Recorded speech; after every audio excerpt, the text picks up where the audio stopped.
Hi everyone, I'm Cora Williams, 34 years old, and yes, I'm that woman who turned a failing tech company into $400 million while being a single mom. Right now, I'm sitting in my corner office looking out at the city skyline, watching my 8-year-old daughter Emma doing her homework at the little desk I set up for her. You might wonder how someone like me ended up here, especially after my ex-husband tried to steal everything I built.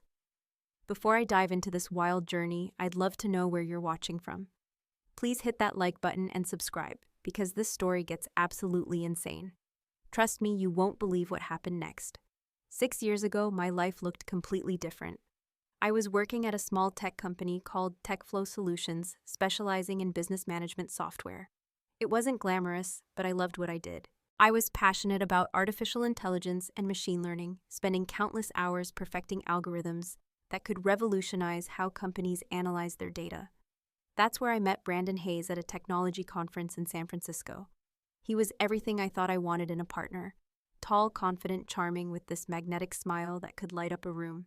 He worked as a sales director at a major corporation, always dressed in expensive suits, driving a luxury car that screamed success. When he asked me out for dinner that night, I felt like the luckiest woman alive. Our courtship was like something out of a romance movie. Brandon would surprise me with weekend getaways to Napa Valley, expensive jewelry, and flowers delivered to my office. He made me feel special, telling me I was brilliant and beautiful. Within 8 months, he proposed with a diamond ring that probably cost more than my annual salary. The wedding was everything I had dreamed of. My family loved Brandon, especially my mother, who kept saying how lucky I was to find such a successful man. But even during our honeymoon in Italy, I noticed small things. Brandon would get irritated when I checked work emails or talked about new projects I was developing. He'd make jokes about my little computer job that stung more than they should have. When we returned home, Brandon's travel schedule intensified. He was constantly flying to different cities, closing deals, building his network. I found myself alone most evenings, buried in code working on breakthrough algorithms that I knew could change everything. I didn't mind the solitude initially. It gave me time to focus on my passion projects. But loneliness crept in slowly. When Brandon was home, he'd critique my appearance, suggesting I dress more professionally or wear more makeup. He'd invite his colleagues over for dinner parties, where I felt like an accessory introduced as Brandon's wife who works with computers. I started to feel invisible in my own marriage. The real shift happened when I got pregnant with Emma. Instead of celebrating, Brandon seemed frustrated by the timing. He worried about how pregnancy would affect my work performance, not because he cared about my career, but because he didn't want my income to decrease. During my pregnancy, I continued developing what would become my breakthrough AI algorithm. I worked through morning sickness, through swollen feet, through exhaustion driven by this vision I couldn't shake. My colleague Sarah Martinez became my closest confidant during this time. She was the one person who truly understood my technical work and supported my ambitions. Sarah would often stay late with me, helping debug code or brainstorming solutions to complex problems. She was also the first to point out how Brandon's behavior was becoming increasingly controlling. After Emma was born, Brandon's criticism intensified. He complained that I was too focused on work, that I wasn't domestic enough, that our house wasn't as pristine as his colleagues' homes. He wanted me to take extended maternity leave, but I knew that would set my career back years. The technology industry moves fast, and stepping away meant risking everything I'd built. The breaking point came when Emma was 6 months old. I had just presented my AI algorithm to TechFlow's board of directors, and they were ecstatic about its potential. But when I came home excited to share the news with Brandon, he barely looked up from his phone. That night, I found text messages on his phone that shattered my world completely. The messages were from a woman named Jennifer, his colleague at the office. They weren't just friendly work conversations. These were intimate, romantic exchanges that had been going on for months. Photos, late-night calls, plans for weekend getaways that coincided with his supposed business trips. My hands shook as I scrolled through months of betrayal, reading about hotel rooms and stolen moments while I was home alone with our infant daughter. When I confronted Brandon the next morning, he didn't even try to deny it. Instead, he turned cold, calculating. He told me Jennifer understood his ambitions better than I did. She appreciated success, luxury, the finer things in life. According to him, I was too buried in my computer screens to be a proper wife. He blamed me for driving him away with my obsession with work. The divorce proceedings began immediately. I thought it would be straightforward since we had clear evidence of his infidelity, But Brandon hired one of the city's most aggressive divorce attorneys. His strategy was vicious and personal. He painted me as a workaholic mother who neglected her family, someone so obsessed with her career that she couldn't provide a stable home environment for Emma. His lawyers subpoenaed my work records, trying to prove I worked excessive hours. They questioned my colleagues about my dedication to motherhood. They even had a child psychologist evaluate my fitness as a parent. Meanwhile, Brandon presented himself as the stable, successful provider who could give Emma the secure future she deserved. The stress was overwhelming. Legal fees were draining my savings faster than I could replenish them. I was working full-time, caring for Emma, attending court hearings, and fighting for my reputation. There were nights I'd collapse on my couch after Emma fell asleep, wondering if I had the strength to continue. Fortunately, my CEO at TechFlow, Robert Chen, was incredibly supportive. He understood my situation and allowed me flexible working arrangements. He even testified on my behalf, describing my innovative contributions to the company and my professional integrity. Robert became like a mentor during this dark period, reminding me that my technical abilities were extraordinary and that I shouldn't let personal turmoil diminish my confidence. The custody battle lasted 8 months. In the end, I retained primary custody of Emma, with Brandon receiving weekend visitation rights. The child support he was ordered to pay was minimal compared to his actual income, thanks to his expensive lawyers finding loopholes and hiding assets. But I had my daughter, and that was what mattered most. Moving into a small 2-bedroom apartment felt like starting over completely. Emma was now walking, babbling, her first words completely unaware of the legal storm that had surrounded her early life. I was determined to build something better for both of us, something that no one could ever take away. Single motherhood brought challenges I never anticipated. My salary at TechFlow was decent, but after rent, daycare, groceries, and Emma's needs, there was barely anything left. I started freelancing in the evenings after Emma went to sleep, developing custom software solutions for small businesses. These late-night coding sessions became my escape and my salvation. During one of these marathon coding sessions, inspiration struck. I was analyzing market data for a client when I realized that existing business intelligence tools were fundamentally flawed. They analyzed historical data, but couldn't predict future trends with any meaningful accuracy. What if I could create an AI system that didn't just analyze past performance, but could actually forecast market movements with unprecedented precision? For 3 months, I worked on this project every night from 10 p.m. to 3 a.m. Emma would sleep peacefully in her crib, while I built algorithms that could process massive amounts of data from multiple sources: financial reports, social media sentiment, news articles, weather patterns, political developments, anything that could influence market behavior. The system learned to identify patterns that human analysts missed entirely. The breakthrough came on a Tuesday night in March.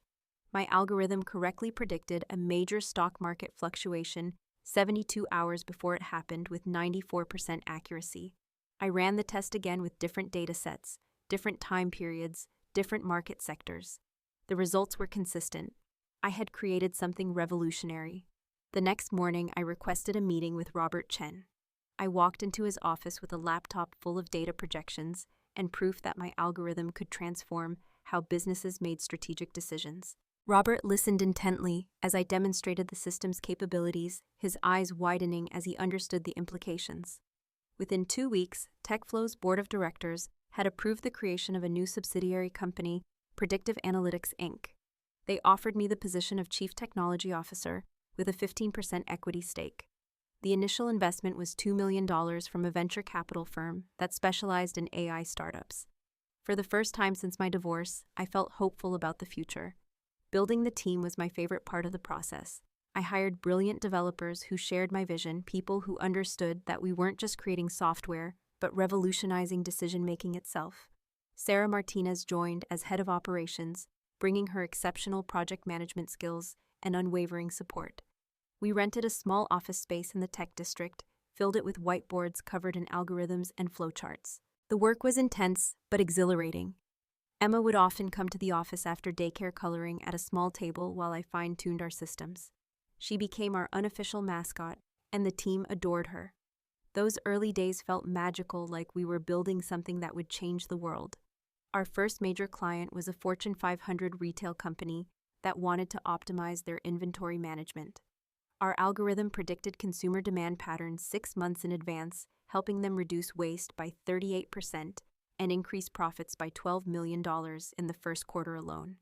Word spread quickly through corporate networks about this small startup with game-changing predictive capabilities. Meanwhile, Brandon had been notably absent from Emma's life.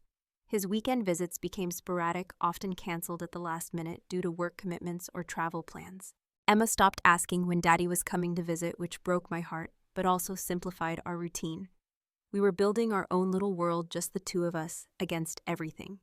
18 months after launching Predictive Analytics Inc., our growth exceeded every projection. Fortune 500 companies were lining up to implement our technology. We expanded from 3 employees to 47, moved to a modern office building with floor-to-ceiling windows overlooking the city. Revenue jumped from our initial $2 million to $50 million annually. The turning point came when we landed contracts with 3 major investment firms simultaneously. Our algorithm was helping them make trading decisions that resulted in profits they'd never seen before. Bloomberg featured us in a cover story about AI disruption in financial markets. Forbes included me in their 40 under 40 list, describing me as a visionary who was reshaping how businesses understand data. When Robert Chen decided to retire, the board unanimously voted to promote me to Chief Executive Officer. At 33 years old, I was running a company valued at $400 million. The board restructured my equity to reflect my new role and contributions. My 15% stake had grown exponentially as the company's valuation skyrocketed. Success brought freedoms I'd never experienced. I bought a beautiful house in a safe neighborhood with excellent schools for Emma. She had her own playroom, a backyard with a swing set, and a golden retriever named Charlie that became her best friend. For the first time since my divorce, I felt financially secure and emotionally stable. Media attention intensified as our company continued growing. I appeared on financial news programs, spoke at technology conferences, and was interviewed by major business magazines. The girl who once felt invisible at Brandon's dinner parties was now being recognized as one of the most innovative entrepreneurs in Silicon Valley. During this period, I met Jake Morrison at a charity gala for children's education. He was an architect who specialized in designing sustainable buildings, passionate about creating spaces that helped communities thrive. Unlike Brandon, Jake was genuinely interested in my work, asking thoughtful questions about artificial intelligence and listening attentively to my answers. He was kind, intelligent, and had this wonderful way of making Emma laugh until her cheeks hurt. Our relationship developed slowly, naturally. Jake understood the demands of my career and never tried to minimize my achievements. He'd pick Emma up from school when I had important meetings, help with homework, while I finished conference calls, and create elaborate weekend adventures that made all of us feel like a real family. Emma thrived in our new environment. She was excelling academically, had close friendships with children in our neighborhood, and talked proudly about her mom's company to anyone who would listen. She'd started saying she wanted to be a scientist when she grew up, inspired by watching me work with technology that seemed magical to her young mind. My lawyer had warned me that financial success might attract unwanted attention from Brandon, but years had passed without any contact. I assumed he had moved on with his life, perhaps married Jennifer, and forgotten about the family he'd abandoned. That assumption proved to be dangerously naive. The first sign that something was wrong came through an unexpected phone call on a Thursday afternoon in October. Brandon's voice on the other end of the line was different from the angry, dismissive tone I remembered from our divorce. He sounded humble, almost apologetic, asking if we could meet to discuss Emma's future. "Cora, I know I made terrible mistakes," he said, his voice carefully modulated. "I've been thinking a lot about Emma, about what kind of father I want to be. I've changed, really changed, and I'd like the chance to prove that to both of you." Against my better judgment and Jake's concerned advice, I agreed to meet him at a neutral location, a coffee shop downtown, where we could talk privately while Emma was at school. When I arrived, I barely recognized the man sitting at the corner table. Brandon had always been impeccably groomed, but now he looked tired, older, with stress lines around his eyes that hadn't been there before. He apologized profusely for his past behavior, acknowledging that he'd been selfish and immature. He claimed that losing his family had been a wake-up call, forcing him to reevaluate his priorities completely. He talked about therapy, about personal growth, about wanting to be the father Emma deserved. His performance was convincing, but something felt rehearsed about his words. The conversation took an unexpected turn when he mentioned my company's success. He'd been following the business news, he said, and was incredibly proud of what I'd accomplished. Then came the proposition that made my stomach drop. He wanted to invest in Predictive Analytics, Inc., to become a business partner and help expand our operations internationally. Think about it, Cora, he said, leaning forward with that familiar, charming smile. I have connections all over the world, relationships with major corporations that could benefit from your technology. We could build something amazing together, and Emma would have both parents working toward the same goal. I left that meeting feeling deeply unsettled. Something about Brandon's sudden interest in reconciliation and business partnership felt calculated, opportunistic. That evening, I called my lawyer and hired a private investigator to look into Brandon's current financial situation and recent activities. Sarah was immediately suspicious when I told her about the meeting. She reminded me that Brandon had shown no interest in Emma's life for years, and now that I was successful, he suddenly wanted to be involved. Jake was even more direct in his concern, pointing out that legitimate investors don't approach potential partners through emotional manipulation about family relationships. The private investigator's report arrived 2 weeks later, and it confirmed every suspicion I'd had. Brandon was in serious financial trouble. He'd invested heavily in cryptocurrency ventures that had collapsed spectacularly, leaving him with debts exceeding $3 million. His current employer was considering termination due to poor performance and questionable ethical decisions. More disturbing was the discovery that Brandon had been meeting regularly with executives from TechVantage Solutions, our biggest competitor. TechVantage had been trying to acquire smaller AI companies to build their own predictive analytics platform. The investigator had photographs of Brandon entering their corporate headquarters multiple times over the past month. The pieces of his plan became clear. Brandon wasn't interested in genuine reconciliation or legitimate investment. He was working with our competitors to find a way to access our proprietary technology or create legal complications that would force us to sell. His sudden appearance in our lives wasn't about love or fatherhood. It was about money and desperation. I realized I was dealing with a much more dangerous situation than a simple custody dispute. Brandon was planning something that could destroy everything I'd built, and I needed to be strategic about how I responded. The little girl in me wanted to confront him immediately, but the CEO in me knew I needed to gather more evidence and prepare for whatever he was planning. Brandon's legal assault began 3 weeks later with a lawsuit that took my breath away. His attorneys filed a claim asserting that Predictive Analytics, Inc. had been developed using intellectual property that belonged jointly to our former marital assets. According to their argument, because I had begun working on AI algorithms during our marriage, Brandon was entitled to 50% ownership of any technology derived from that work. The legal documents were professionally crafted and strategically vicious. They claimed that Brandon had provided emotional and financial support during the development phase of my algorithms, contributing to the collaborative intellectual environment that made my innovations possible. They even argued that our conversations about my work constituted joint development sessions that entitled him to co-inventor status. Within hours of the lawsuit being filed, Brandon's public relations campaign began. Suddenly, business journals were running stories about the disputed origins of our AI technology. Social media posts appeared suggesting that successful women in tech often built their careers on uncredited male collaboration. Anonymous sources claimed that Brandon had been the real visionary behind the algorithms, while I handled the technical implementation. The timing was devastating. We were in the middle of negotiating our largest contract ever with a European banking consortium worth $80 million. Our board of directors called an emergency meeting with some members, expressing concern about the legal uncertainty surrounding our core intellectual property. The stock price of our parent company began fluctuating wildly as investors worried about potential litigation outcomes. My legal team, led by Cora Williams, one of the most respected intellectual property attorneys in the state, immediately began building our defense. We gathered documentation showing the timeline of my algorithm development, including early code versions that predated my marriage to Brandon. Former colleagues from TechFlow provided sworn statements about my independent research and development work. Sarah proved to be my most valuable witness. She had worked alongside me during the crucial development period and could testify to the hundreds of hours I'd spent alone developing breakthrough concepts that Brandon never even understood. She had emails, project timelines, and detailed technical discussions that demonstrated my sole authorship of the innovations in question. The pressure intensified when several board members suggested I consider settling out of court to avoid prolonged litigation. They worried that negative publicity would damage our company's reputation and scare away potential clients.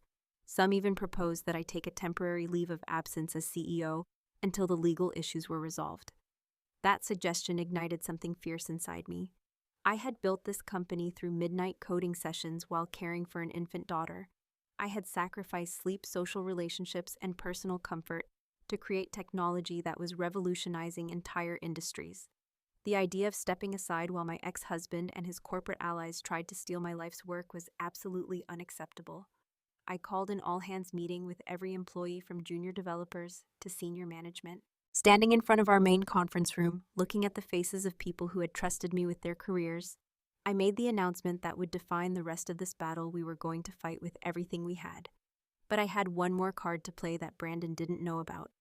During our coffee shop meeting weeks earlier, I had been wearing a small recording device, following my lawyer's advice to document any interactions with my ex-husband. The conversation where he discussed his connections and business plans was captured in perfect digital clarity, and what he had revealed would destroy his credibility completely. The breakthrough in our legal defense came when Cora Williams discovered that Brandon had already signed a contract with TechVantage Solutions, our primary competitor, agreeing to provide them with insider access to proprietary algorithms in exchange for a consulting fee of $2 million and a percentage of any successful acquisition of our company. This contract, dated 2 weeks before Brandon's initial contact with me about reconciliation, proved that his entire approach had been calculated corporate espionage. He wasn't a concerned father or a legitimate business partner. He was a paid infiltrator working to destabilize our company from within. The recorded conversation from our coffee shop meeting became crucial evidence. When played in court, you could hear Brandon discussing his international connections and plans to expand our business, but legal analysis revealed that he was actually probing for information about our client relationships and development timelines that he could report back to TechVantage. Our legal team also uncovered communication records between Brandon and TechVantage executives, including emails, where they discussed strategies for creating ownership confusion around our core technology.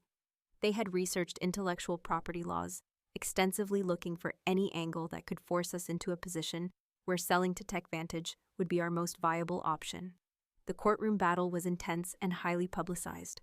Business reporters filled the gallery every day, documenting what had become a landmark case about intellectual property rights and corporate sabotage. I testified for 6 hours about my development process, explaining in technical detail how each algorithm had been created independently through my own research and innovation.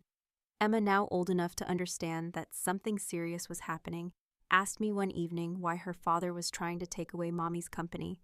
Explaining the situation to an 8-year-old was heartbreaking, but I wanted her to understand that sometimes people make choices that hurt the people they should protect most. Jake stood by me throughout every court appearance, every late-night strategy session with our legal team, every moment when the pressure felt overwhelming. His architectural mind appreciated the precision and creativity of my algorithms, and he helped me explain complex technical concepts in ways that judges and juries could understand. The turning point came when Cora Williams presented evidence that Brandon had attempted to recruit 2 of our senior developers, offering them positions at TechVantage, in exchange for copying our source code before they left. Security footage from our office building showed one of these developers staying late on multiple occasions, accessing files that weren't related to his assigned projects. When confronted with this evidence, Brandon's legal team began crumbling. The corporate espionage charges were serious enough to result in criminal prosecution, and TechVantage quietly withdrew from any involvement in the case, claiming they had been misled about Brandon's relationship to our company. The judge's final ruling was comprehensive and decisive.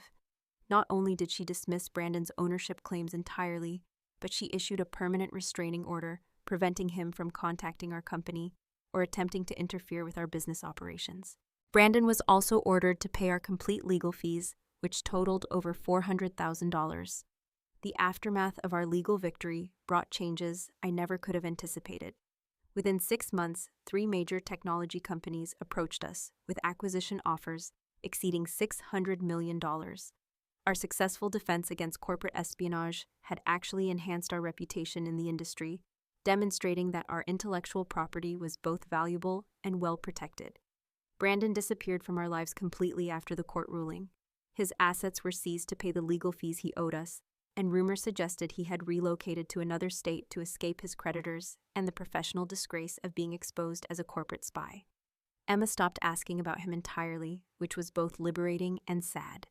Meanwhile, my relationship with Jake deepened into something beautiful and stable. He proposed on Emma's 9th birthday, presenting her with a special ring of her own and asking for her permission to become part of our family permanently. Her enthusiastic yes, accompanied by jumping up and down and hugging both of us, made the moment perfect. Our wedding was intimate and joyful, held in our backyard with Emma as the maid of honor and Charlie the golden retriever wearing a flower collar. Sarah officiated the ceremony, and Robert Chen walked me down the aisle since my father had passed away years earlier. It felt like a celebration of everything we'd overcome and everything we were building together. Professionally, I made the decision to take Predictive Analytics Inc. public selling shares that valued our company at over $800 million. The initial public offering was oversubscribed by 300%, with investors eager to own part of a company that had proven its resilience and innovation capabilities. With financial security established, I launched the Cora Williams Foundation, dedicated to supporting single mothers pursuing careers in technology.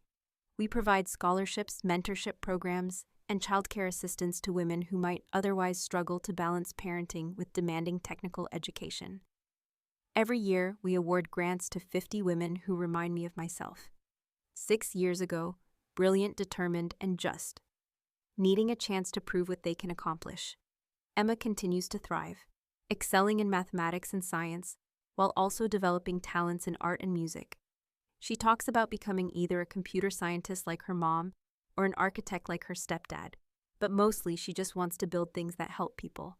Watching her confidence and curiosity grow reminds me daily why all the struggles were worthwhile. The experience taught me that betrayal, while painful, can sometimes redirect us toward opportunities we never would have discovered otherwise. If Brandon had been a supportive husband, I might have stayed comfortable in my original job, never pushing myself to develop the algorithms that changed my life. His abandonment forced me to discover strengths I didn't know I possessed. I learned that success built on authentic talent and hard work is unshakable, while success built on manipulation and deception eventually collapses under its own weight. Brandon's attempt to claim credit for my achievements only highlighted how little he understood about the true source of innovation and entrepreneurship. Most importantly, I discovered that the best revenge against those who try to diminish you is simply continuing to grow, create, and succeed. Every algorithm I develop, every company milestone we achieve, every young woman our foundation helps launch her career is proof that authenticity and persistence ultimately triumph over schemes and shortcuts. Sometimes the people who try to bring you down are just showing you how high you've already climbed. And you know what? I wouldn't change a single thing about this journey because it made me who I am today. What about you? Have you ever had someone try to take credit for your hard work? How did you handle it? Drop your thoughts in the comments below. If this story inspired you or made you think about your own challenges differently, please hit that like button and share it with someone who might need to hear it.